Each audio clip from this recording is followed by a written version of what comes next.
नमस्कार, 6 बजे की 6 बड़ी खबरें हम आपको दिखाएंगे, लेकिन उससे पहले मुंबई से आई एक तस्वीर आपको दिखाते हैं। धारावी स्टेशन के बाहर की तस्वीर है, जहां पर कामगारों की भीड़ इकट्ठा हो गई है। ये सभी लोग यूपी और बिहार जाना चाहते हैं, ट्रेनों में सवार होना चाहते हैं, लेकिन उससे पहले इनकी संख्या आप देखिए जो स्टेशन के बाहर इस वक्त मौजूद है। प्रयास ये किया जा रहा था, इंतजाम ये किए जा रहे थे कि बारी बारी से इन श्रमिकों को स्टेशन के भीतर प्रवेश दिया जाए, बहुत ज्यादा भीड़ यहां पर इकट्ठा ना होने पाए। लेकिन मुंबई के अलग अलग हिस्सों से बसों के माध्यम से, पैदल या फिर अन्य वाहनों के जरिए ये श्रमिक यहां पर भारी संख्या में पहुंच गए, भीड़ इकट्ठा हो गई।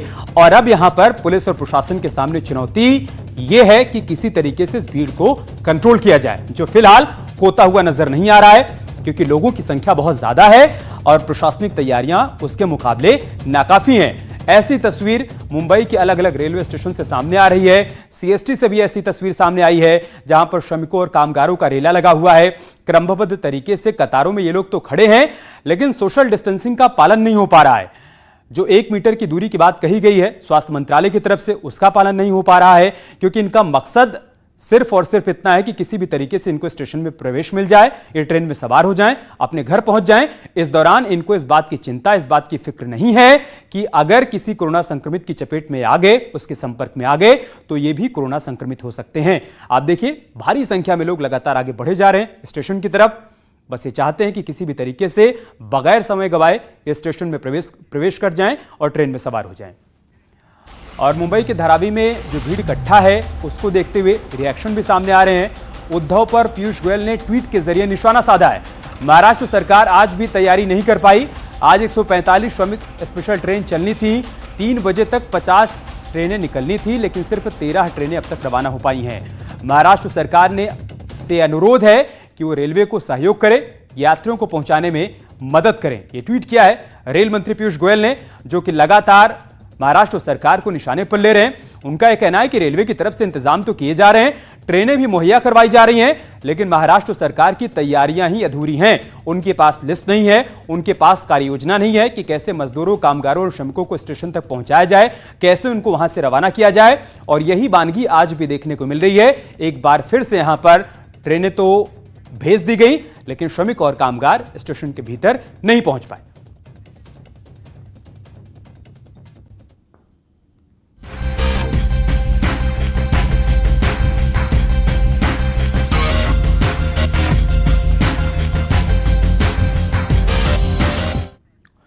और चलिए बात करते हैं 6 बजे की पहली बड़ी खबर की। आगरा में कोरोना संक्रमण की रफ्तार अब कम होने लगी है।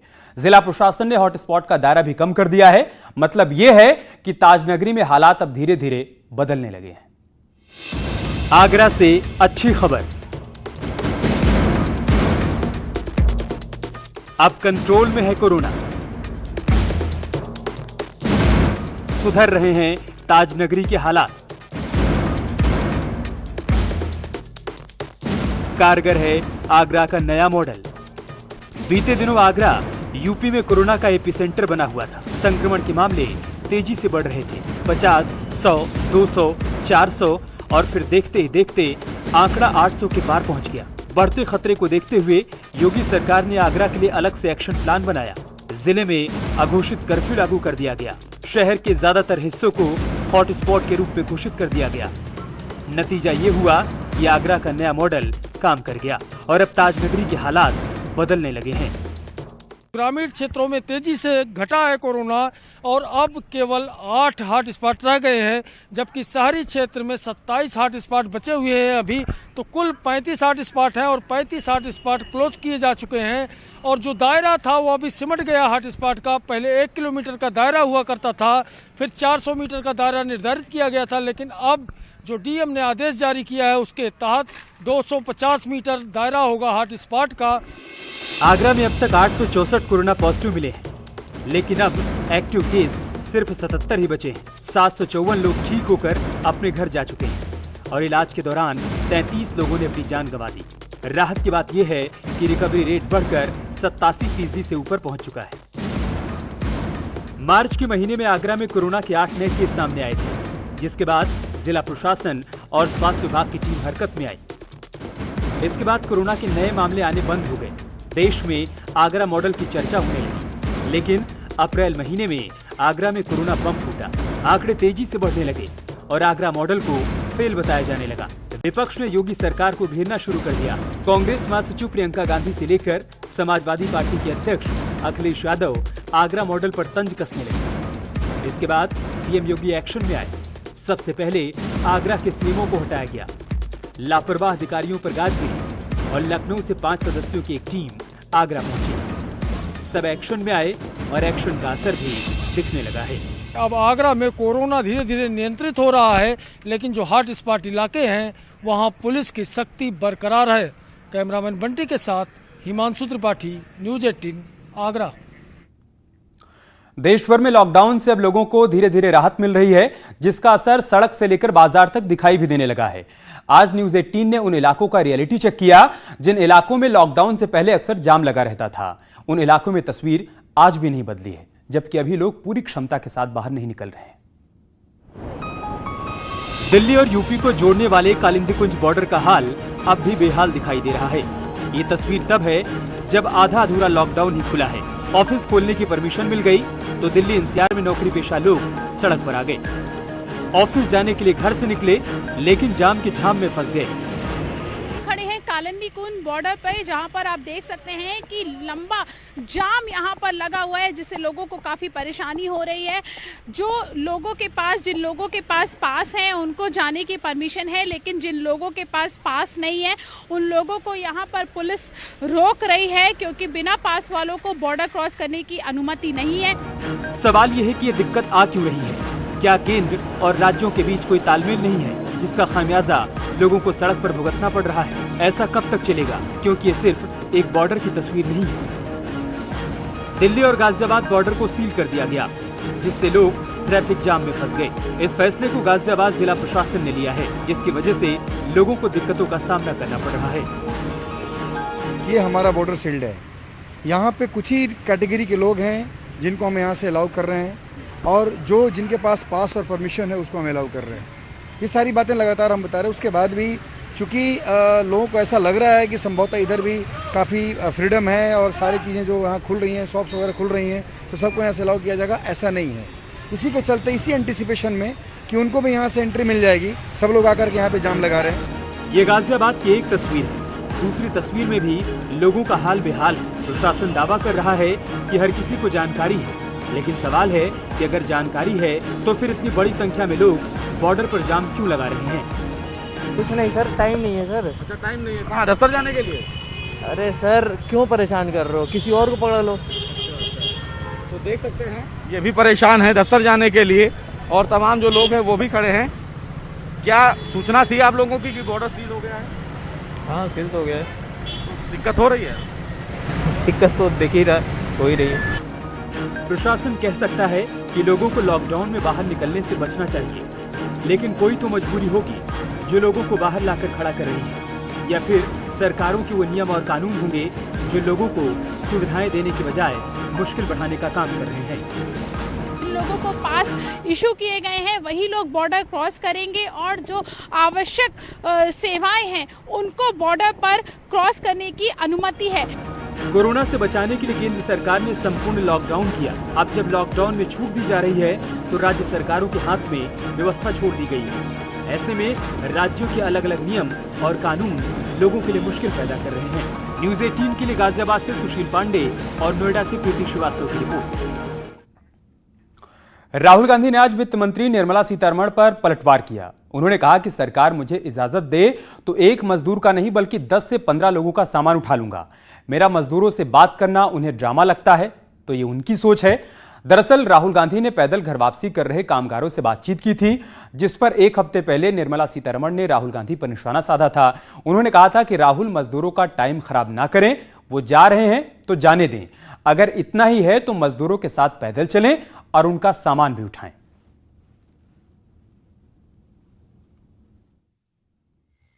मैं जरूर बैग उठा के ले जाऊं, मगर वो मुझे परमिशन नहीं देंगे। अगर दे दे मैं चला जाऊंगा, एक का नहीं 10-15 का उठा के ले जाऊंगा मैं।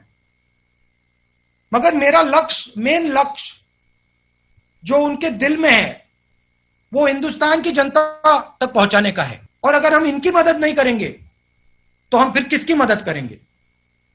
वो फाइनेंस मिनिस्टर की व्यू है कि अगर मैं उनसे बात करता हूं तो ये ड्रामा है।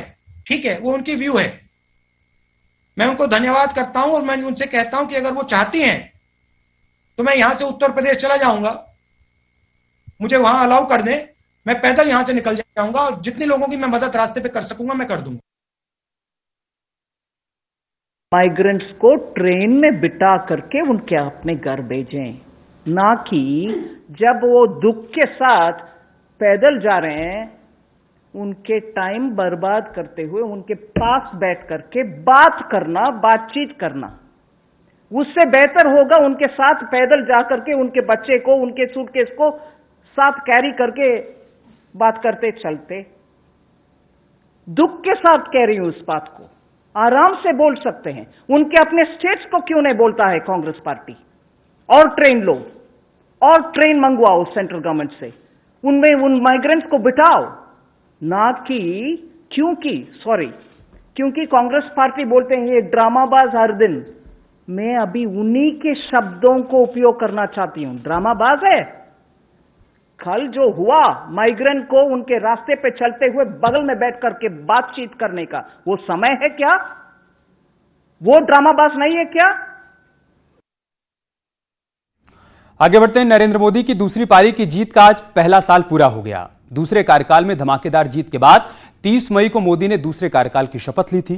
बीजेपी ने मोदी सरकार के 6 साल और दूसरी पारी का पहला साल होने का जश्न वर्चुअल और ऑनलाइन तरीके से मनाने का फैसला किया है।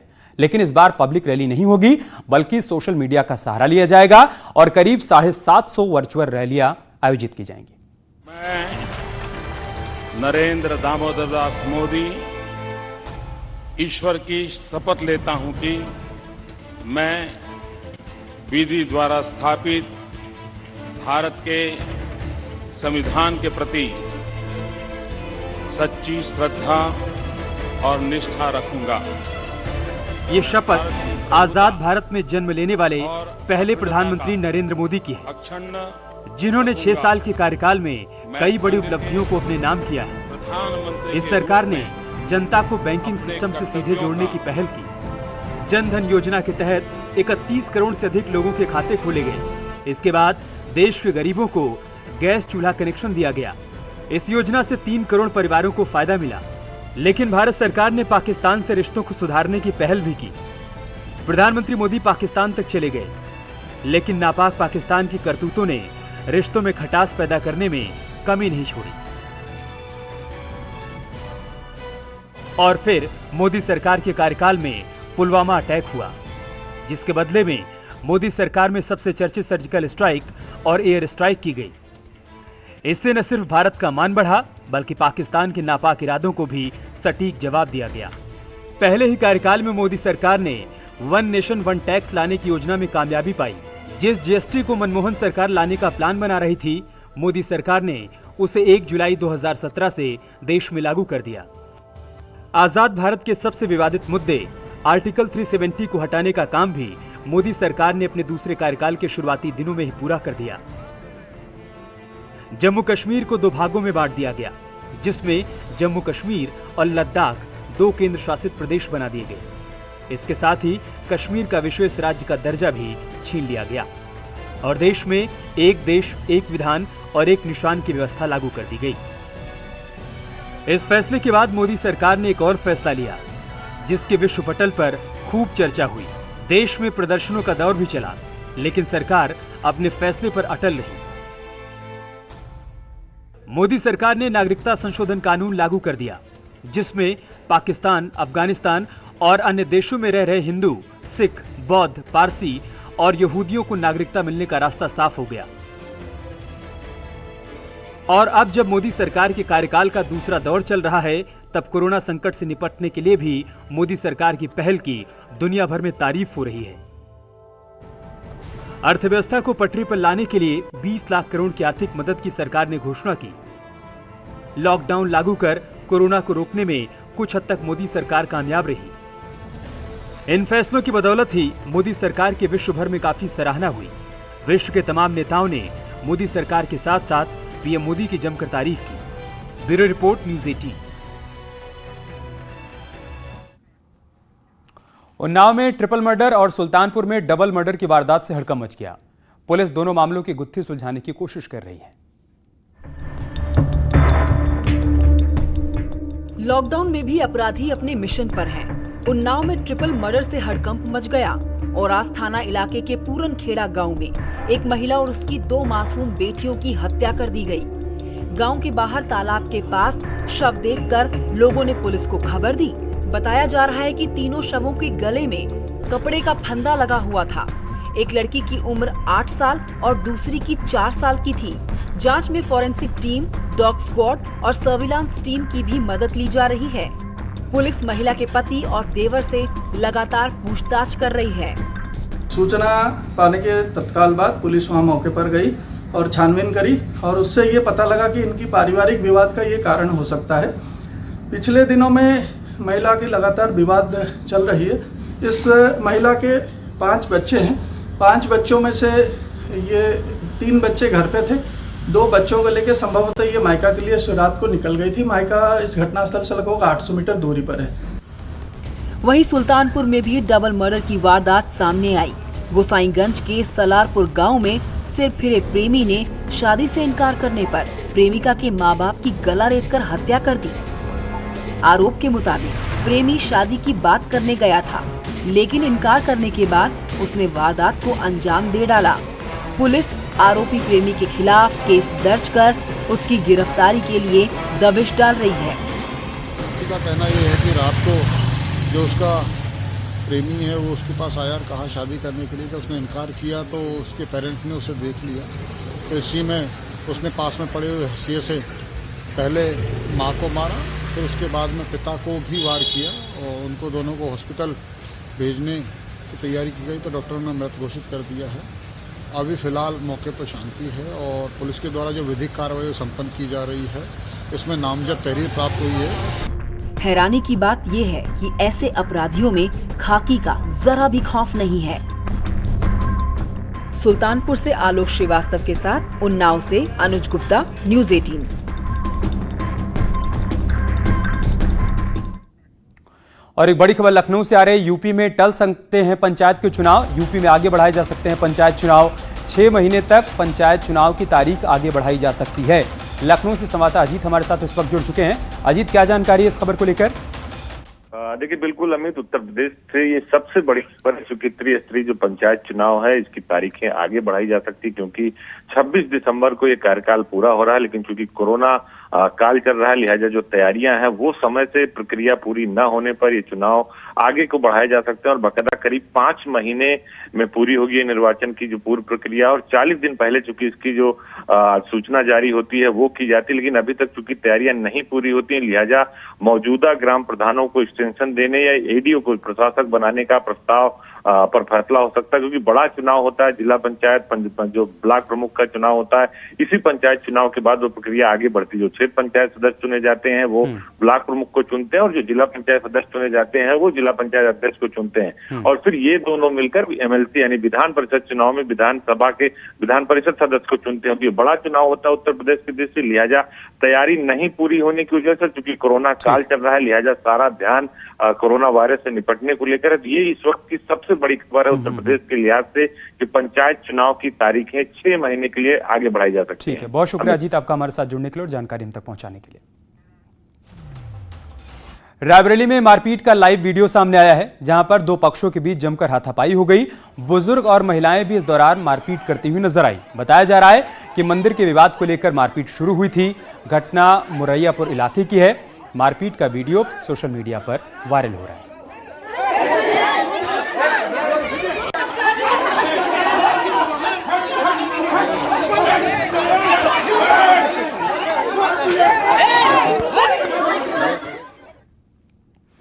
दबंगई दिखाना और हथियार का भय दिखाकर रौब झाड़ना कभी कभी महंगा पड़ सकता है। प्रतापगढ़ में 3 दबंग भाइयों का एक वीडियो सामने आया है जिसमें वो हाथ में तमंचा लेकर लोगों को धमकाने के लिए पहुंचे थे, लेकिन ग्रामीणों ने लाठी डंडे लेकर तीनों को खदेड़ लिया। तीनों भाई जमीन पर निर्माण कार्य रुकवाने के लिए पहुंचे थे। जेठवाड़ा थाना क्षेत्र का मामला है। पुलिस ने इस मामले में 5 लोगों के खिलाफ केस दर्ज कर लिया है। फिलहाल तीनों दबंग पुलिस की गिरफ्त से बाहर हैं।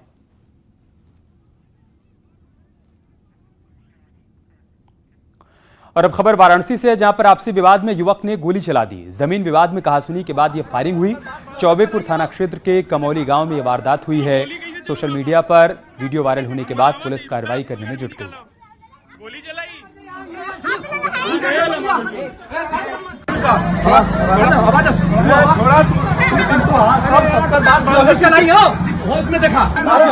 गोली कैसे चलू लगा? हम बुलावा दे रुका पुलगर में निकालो।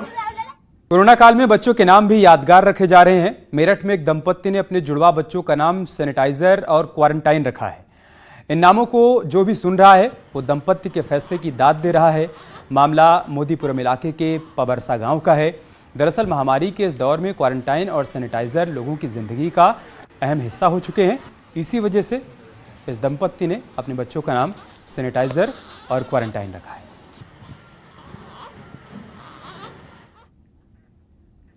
और चलो इसके साथ इस बुलेटिन में इतना ही। खबरें जारी हैं, बने रहिए हमारे साथ। नमस्कार।